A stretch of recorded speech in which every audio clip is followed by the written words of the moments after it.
Right now, across the globe, you have traditionalists and progressives locked in this really brutal, honestly exhausting debate over a few inches of fabric. Yeah, it's totally paralyzed. It really is. I mean, Yeah. if you look at the discourse surrounding, what are arguably the most contested verses in contemporary Islam, Yeah. the so-called hijab verses from the Quran, so that's Surah An-Nur, Ayat 21 through 31, you just see a conversation that goes nowhere. Right. It's an endless tug of war. Exactly.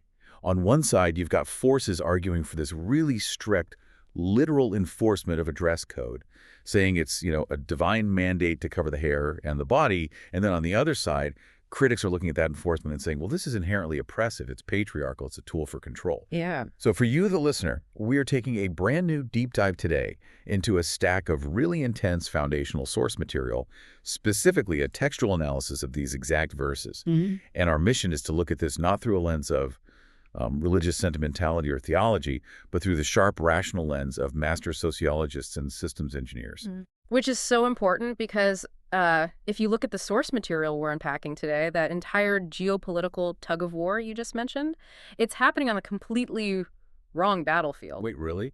The wrong battlefield entirely? Entirely. I mean, the sociologists and linguists who offered this analysis argue something really radical. They state that the actual concern of the Quran in verses 24.21 through 31 it's just not a simple clothing mandate at all. Okay, that completely flips the script. Yep. If it's not about a dress code, what is it actually about?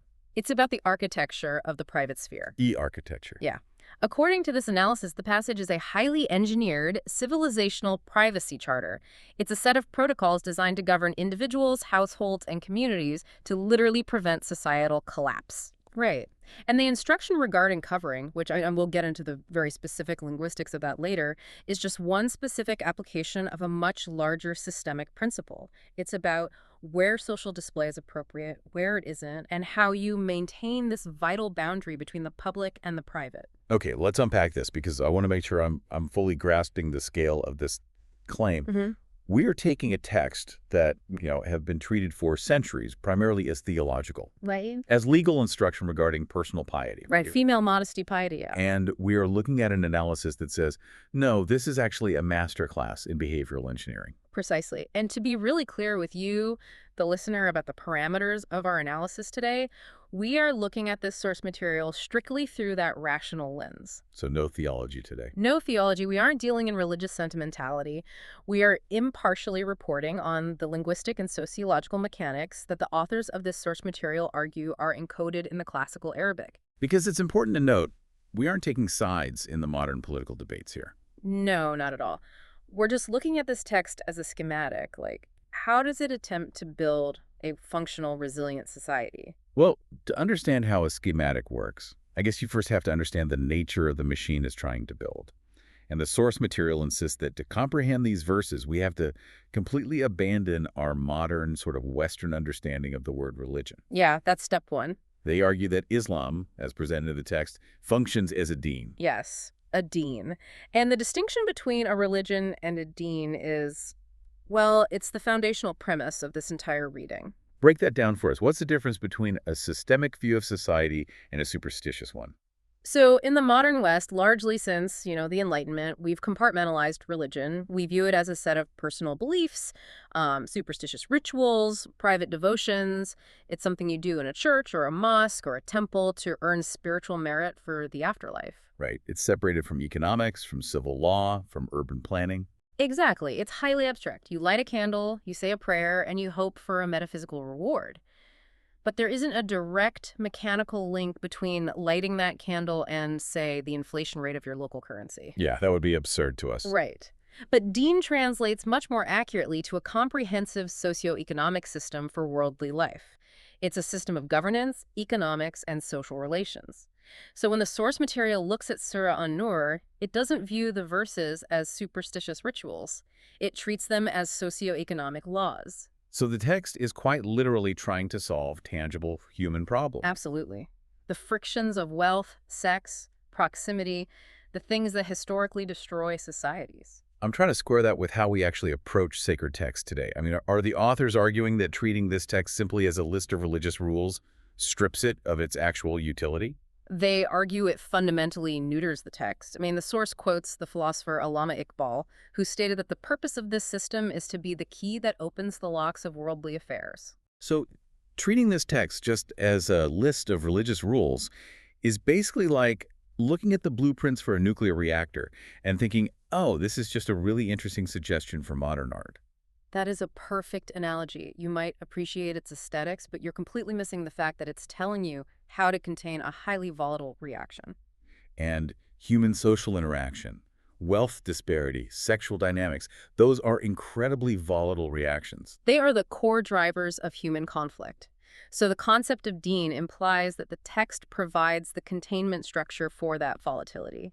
These verses aren't just about earning points with the divine, they're about engineering a society that doesn't tear itself apart through jealousy, exhaustion, and constant surveillance. Okay, so if we're looking at a structural schematic for civilizational survival, where does the blueprint actually start? Because it's fascinating that in a passage universally known as the hijab versus the blueprint doesn't start with clothing. No, it doesn't. It starts with physical geography. It begins with the fundamental unit of any society, which is the household, the physical boundary. Let's look at the Arabic from verses 24.27 to 29.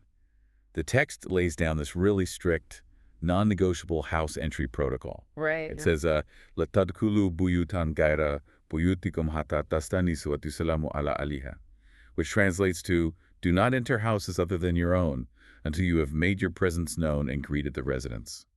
And at first glance, I know that just sounds like basic politeness, like, hey, knock before you enter. Yeah, that was my first thought. But from a systems engineering perspective, it is a radical piece of social legislation. What's fascinating here is that the text is explicitly legislating the physical boundary between the public domain and the private sanctuary. I want to push back on that word radical, though. Why does a foundational civilizational text need to spend its bandwidth telling people to knock on a door? Isn't that just, common sense? Well, you have to look at the historical context and then the broader sociological implication. Right. Historically, in 7th century Arabia, homes were often communal. They were these courtyard-style structures. So not like modern suburban houses. Not at all. The concept of a strictly sealed, private nuclear family dwelling just wasn't the norm. People wandered in and out. The physical proximity was intense.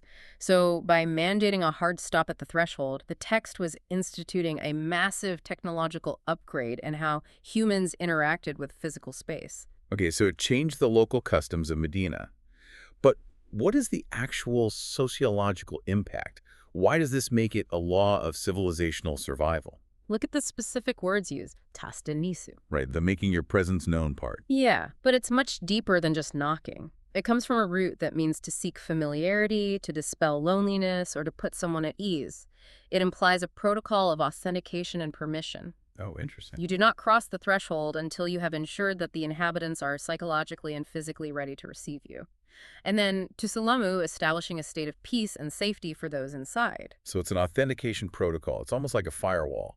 You cannot pass this threshold without verifying your identity and ensuring the system on the other side has, accepted your request to connect. That is exactly it. And why do we use firewalls? To prevent system overload and malicious intrusion. From a sociological standpoint, an individual's psychological downtime has to be protected. Because if it's not, you just burn out. Exactly. There's a sociologist, Irving Goffman, who talked about the front stage and backstage of human interaction. Oh, I love this concept. Yeah. In public, on the front stage, we're performing. We are maintaining our posture, our social roles, our professional demeanor, and it's exhausting. So the home is the backstage. It's where you finally take the costume off. Right. But if anyone can breach your backstage at any time without permission, if there is no Tastanisu protocol, then the backstage ceases to exist. You are perpetually on the front stage. You are in a constant state of hypervigilance because you literally never know when an intrusion might happen. Think about the physiological toll of that. If you, the listener, just imagine constantly anticipating an intrusion, your cortisol levels would never drop. Your fight-or-flight system is just always humming in the background. You never actually rest. And a society composed of individuals who never actually rest is a society that will inevitably collapse into neurosis, paranoia, and aggression. The source text recognizes that you cannot have a healthy, functioning public square if you don't first establish an impenetrable private sanctuary. The physical boundary is the prerequisite for public peace. Precisely. That makes incredible sense when you bring it into our modern world. Right. We completely understand the damage caused by the collapse of boundaries. I mean, think about the modern open plan office. Oh, the worst. It was pitched as this great collaborative architectural marvel, right? But the reality is that anyone can walk up to your desk, tap you on the shoulder, and interrupt your cognitive flow. It destroys productivity because you are perpetually bracing for the next interruption. Or look at the digital landscape. We have built an entire global infrastructure that fundamentally violates the Tastanisu protocol. Oh, totally. With smartphones. Through your phone, anyone in the world, your boss, a salesperson, some random stranger on social media, can ping you at any hour. A notification lights up your bedroom at 11 p.m. They've entered your house without seeking familiarity or putting you at ease. The boundary is completely dissolved. And look at the sociological output. We are seeing unprecedented levels of anxiety, burnout, and a complete degradation of social trust. The authors of our source material argue that the text anticipated this exact psychological friction 1,400 years ago. It recognized that without a legislated physical boundary, the individual is just consumed by the community. So establishing a physical boundary is step one in this architectural schematic. You lock down the private sphere, you create the sanctuary. But humans are economic and social creatures. We have to trade, we govern, we interact. Eventually, you have to open the front door and step outside into the shared space. Which introduces an entirely new engineering problem. Right, because the moment you step into the public square, the physical walls are gone. You can't build a literal wall between every single citizen walking through a marketplace. So if you can't rely on a physical boundary, how do you prevent the public square from becoming this overwhelming, intrusive environment? You need a psychological boundary. Exactly. You have to regulate How people project their presence onto others. And this brings us to verse 24.3. The text shifts from the physical architecture of the house to the behavioral architecture of the human being. It says, Quelli al mu'minina yagudu min absarihim. Tell the believing men to lower their gaze. Right. Now, I have to stop here because this is where the popular interpretation and the sociological analysis we're looking at completely diverge. In conventional discourse, lowering the gaze is almost universally presented as a command about sexual purity. Yes, the standard framing. It's interpreted as a mandate to avert your eyes in shame or look the ground so you don't accidentally view someone of the opposite sex and experience some prohibited desire. And the source material explicitly challenges that interpretation. The authors point out that the Arabic word used here, yagudu, does not mean a shameful, prudish averting of the eyes. It doesn't mean walking around staring at your shoes, completely disconnected from reality. So what does it mean linguistically? It means to manage, lessen, or modulate your directed attention. I want to challenge this a bit, just to play devil's advocate. Is this just a convenient, modern reframing? Because managing directed attention sounds very 21st century systems engineer.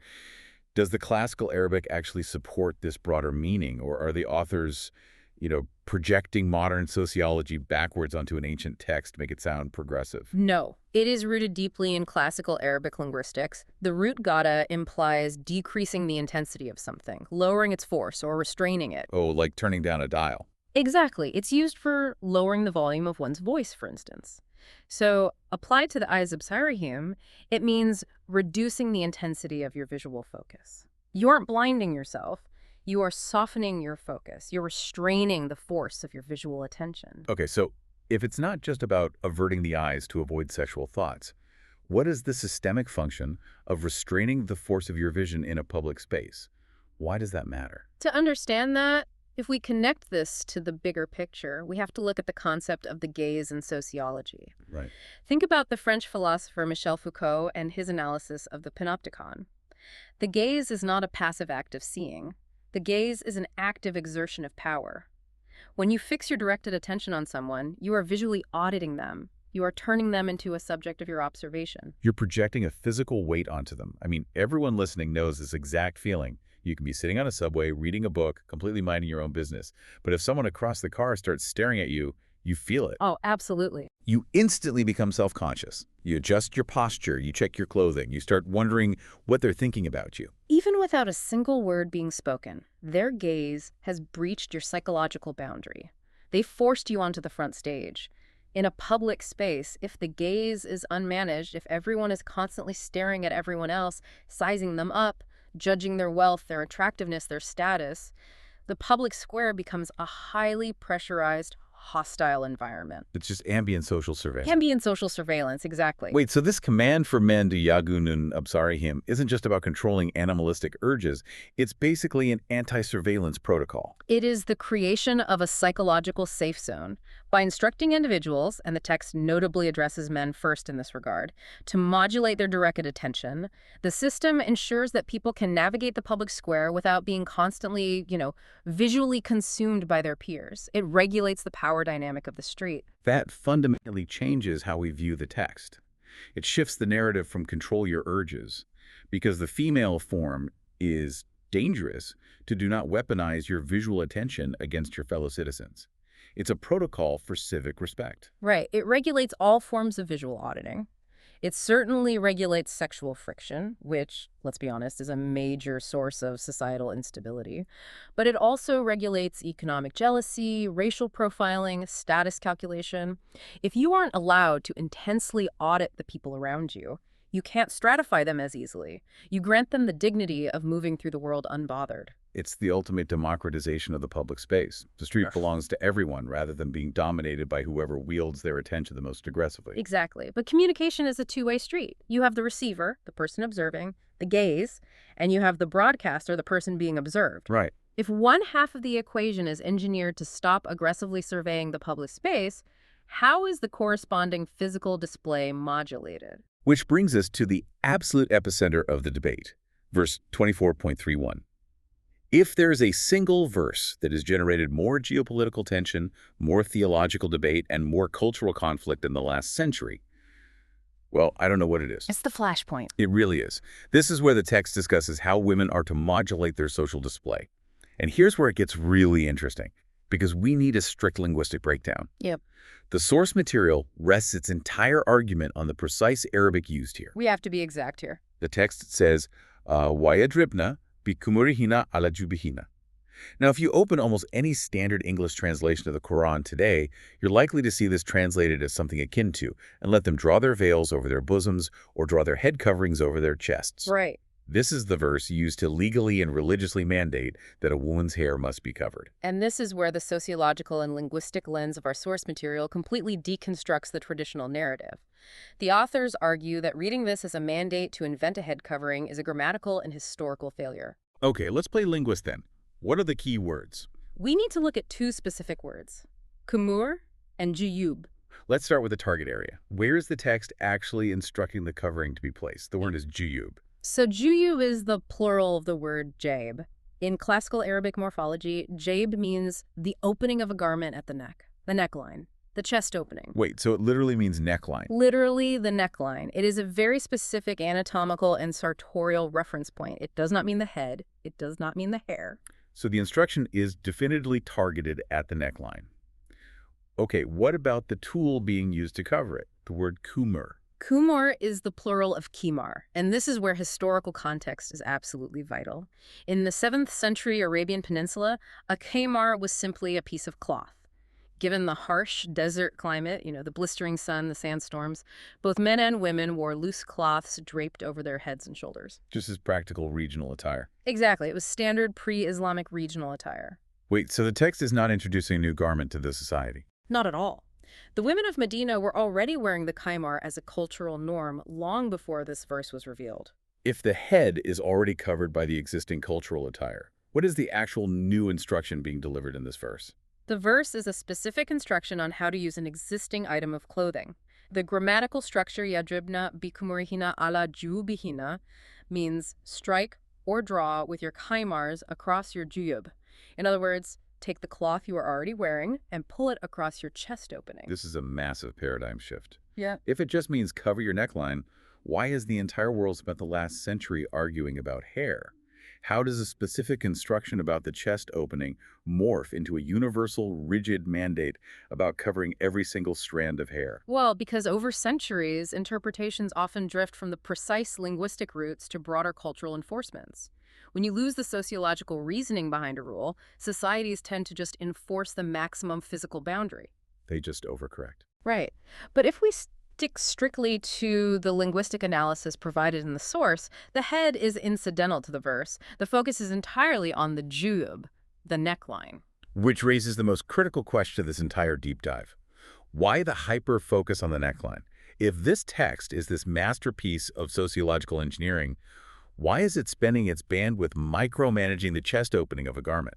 Because we have to ask what the neckline represented in that specific historical and socioeconomic context. In antiquity, and particularly in 7th century Arabia, the chest opening was the primary real estate for displaying wealth. Oh, wow. It was where you wore heavy gold necklaces, jeweled pendants, or garments woven with precious metals. It was the absolute focal point of performative signaling. It was the 7th century equivalent of walking down the street wearing a massive Rolex, a diamond chain, and a giant designer logo across your chest. Exactly. It was how you broadcast your socioeconomic rank and your status to the public square. And remember, we are talking about an era without banking systems as we know them. Wealth was often worn physically on the body. So if we look at this through the lens of systems engineering, it's like modulating a signal on a shared bandwidth. Yes. If the public square is a shared frequency, and everyone is blasting their wealth, their status, and their physical allure at maximum volume, it creates an incredible amount of noise. It creates unbearable friction. If the previous verse managing the gaze asked the receiver to turn down their antenna, this verse is asking the broadcaster to dampen their signal. It is a dual action system designed to reduce the ambient noise of the public square. So the text isn't ordering a religious head covering mandate for the sake of, arbitrary piety. It's issuing a social display modulation instruction. Exactly. It's literally telling the society to turn down the volume on performative signaling so that people can interact based on their civic roles rather than constantly calculating each other's net worth or sexual viability. That is the core argument of the source material. It shifts the burden. The traditional reading says, hide the biological form because it is inherently tempting. The sociological reading says, stop broadcasting your socioeconomic rank and performative allure because it destabilizes communal trust. But this brings us to a massive underlying concept that we really need to define. What exactly is the signal that's being dampened? The text uses a very specific word for what shouldn't be displayed. Right. Zina. Yeah, verse 24.31 continues, Wala yubdina zinatahuna. Do not display their adornment. What exactly is zina?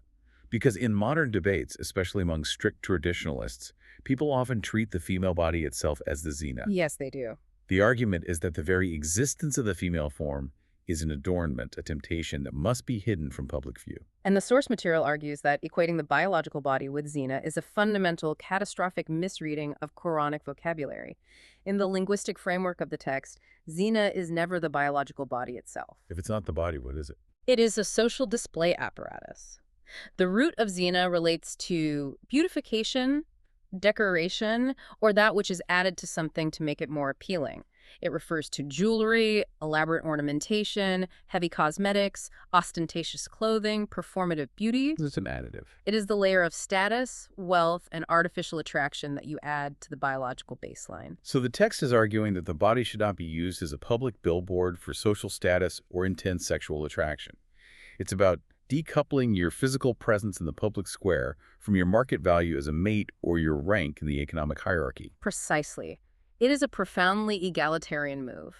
Think about the sociological outcome if everyone is constantly displaying their maximum zina. Society stratifies instantly and visibly. Oh, yeah.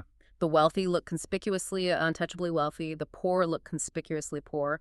The social pressure to compete on a visual level, to buy the better jewelry, to wear the finer cloth, becomes an overwhelming arms race. An arms race that exhausts the working class and breeds deep resentment.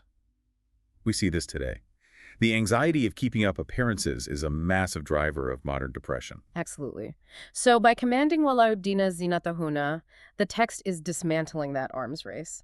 It is saying, when you enter the shared public space, leave your status markers at home. Present yourselves as equals. It reduces the visual friction of class warfare. But there's a really fascinating caveat right after that command, and I think it's where the sheer rationality of this system just shines through. The text says, do not display your zina, yama zahara minya, except what normally appears. Mazahara minya. What naturally, unavoidably, or customarily appears.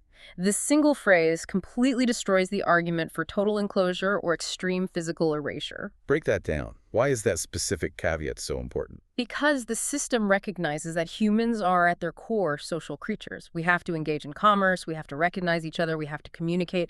You cannot function in a civic society if you are invisible. Hmm. The text acknowledges like natural, unavoidable social presentation. The face, the hands, the standard interactions required for daily life, the outer garments themselves are perfectly fine. They are structurally exempted from the prohibition. It's just acknowledging the reality of physics and biology. Mhm. I mean, you can't walk to the market without your coat being seen. You can't buy bread without using your hands. The passage is calibrating display norms. It's not mandating that humans live in a sensory deprivation tank. It is an algorithm balancing individual expression with communal peace. It rejects the extreme of total public exhibitionism, where everything is a brutal competition of display, and it vehemently rejects the extreme of total erasure, where people are forced to become ghosts, locked in mobile tents, unable to participate in the public square. Mazahar Amina is the pressure release valve. It's what makes the entire system functional and humane. Okay, let's zoom out and look at the blueprint we've assembled so far. We have this incredible three-part architecture. First, we have physical boundaries. The Tastanisu house entry protocol that creates an impenetrable private sanctuary, protecting the individual from hypervigilance. Jack. Second, we have psychological boundaries. Yagogudiman Absarihim, the managing of directed attention, which stops ambient visual auditing and creates a safe zone in the public square. Check. Third, we have modulated social display, drawing the Kaimar over the Juyub and limiting the public broadcast of Zina, which reduces status signaling, economic jealousy, and sexual competition. Those are the three load-bearing pillars of the system. So what does this all mean? Like, here is the ultimate question for any systems engineer. What is the output?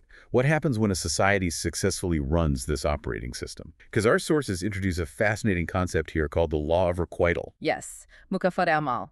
The law of requital is a core concept in this sociological reading of the text. It essentially dictates that actions have natural, inevitable, systemic consequences. It's like the physics of sociology. Exactly. Cause and effect on a civilizational scale. The Quranic framework, according to this analysis, doesn't just say, do this because an arbitrary deity demands blind obedience. It says, do this because if you don't, the mechanics of human nature will cause your society to tear itself apart. So let's map out the ultimate social engineering equation here. If a society actually inputs the three variables we just discussed, what does the law of requital say the output will be? Let's run the variables. Variable 1, you implement the house entry protocol, the natural consequence. You generate safe private spaces. You create a populace that can truly rest, lower its psychological defenses, and recover from the cognitive load of the day. You cure societal burnout. Okay, I love that. Variable 2. Variable 2, you implement mutual gaze management, the natural consequence. You reduce the ambient pressure of the public square.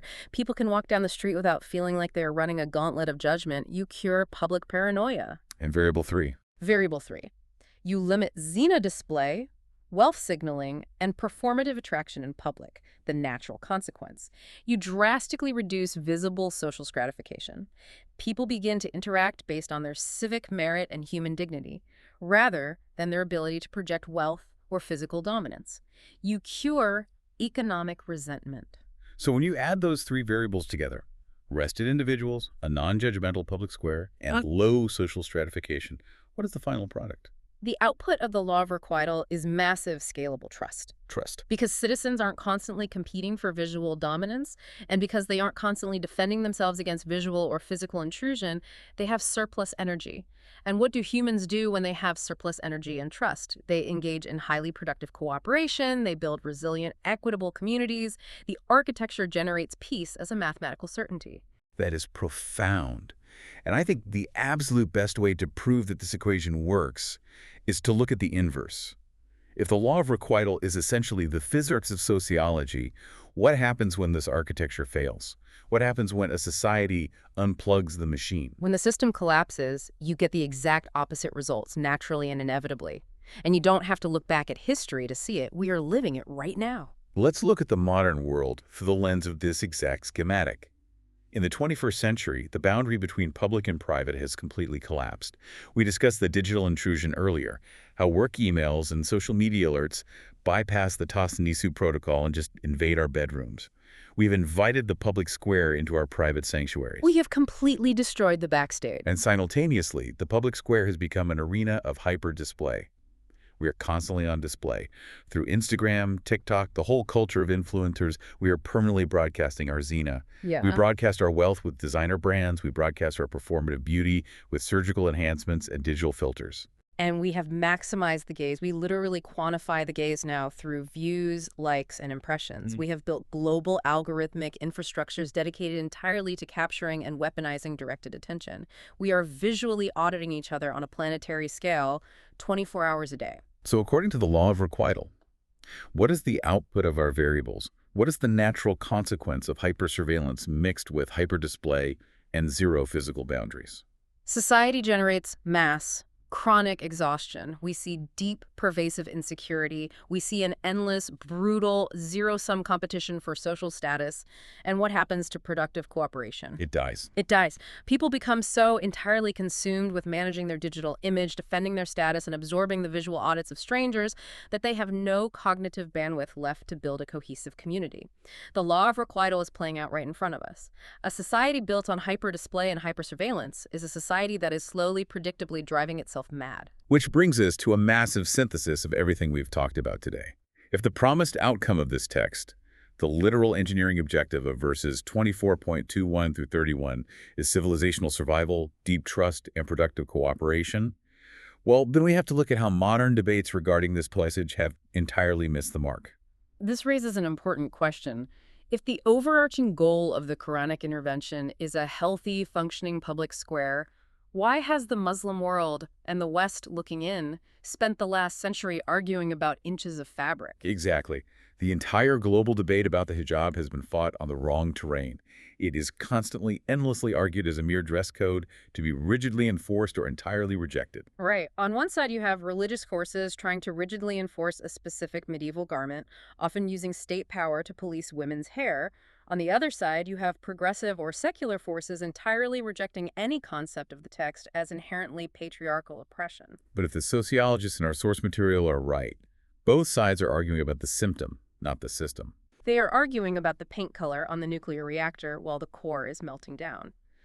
The Quran's actual intervention here is architectural. It defines private space, mutual gaze management, and the calibration of social display as communal engineering problems that need to be solved. The specific instruction to draw cloth over the neckline was just the local 7th century application of that broader engineering principle. Exactly. So the ultimate takeaway for you, the listener, is that the text is offering a functional blueprint, not a static photograph.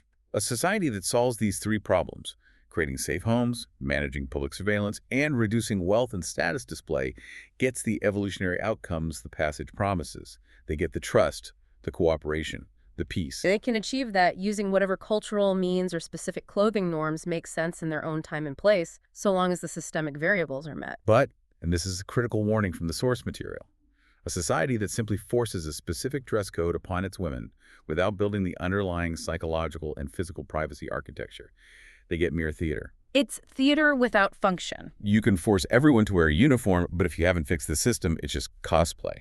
Precisely. If you enforce a strict dress code, but your economic system still promotes massive wealth disparity, if men are still aggressively visually auditing the public square, if homes are structurally unsafe or boundaries are constantly violated, the society will still fail. The law of requital does not care about the optics of piety. No, it doesn't. The clothing does not create the peace. The systemic respect for boundaries creates the peace. So we have to completely reframe the debate. The question we should be asking isn't what is the correct covering to appease a historical theological standard. The question we must ask is what architecture protects our privacy today? What modern norms reduce our social status pressure? And what rules of engagement enable us to actually cooperate with one another without burning out? It demands that we look at our own modern lives, our own technological tools, and ask if our current systems are serving human thriving or if they are just accelerating our exhaustion. The text offers a brilliant, rational blueprint for civilizational survival, but you have to actually build the structure. You can't just mandate the uniform and expect the building to stand. Which leaves us with a final and I think deeply provocative thought to mull over as we wrap up this deep dive. If this ancient text was a blueprint warning us about the societal exhaustion caused by the dissolution of the public and private spheres, look at how we live right now. Yeah, it's scary. Through our smartphones, through social media, we have invited the entire world into our homes, into our bedrooms, without any protocol of permission. No tastanisu.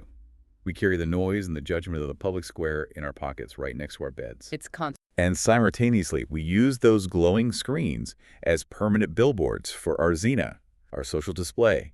We broadcast our wealth, our filtered faces, our curated artificial status to an audience of millions, 24 hours a day. We have maximized the unmanaged gaze, and we have maximized a performative display. We really have. So have we, in our modern technological arrogance, accidentally dismantled the very architecture of civilizational survival this text was trying to teach us?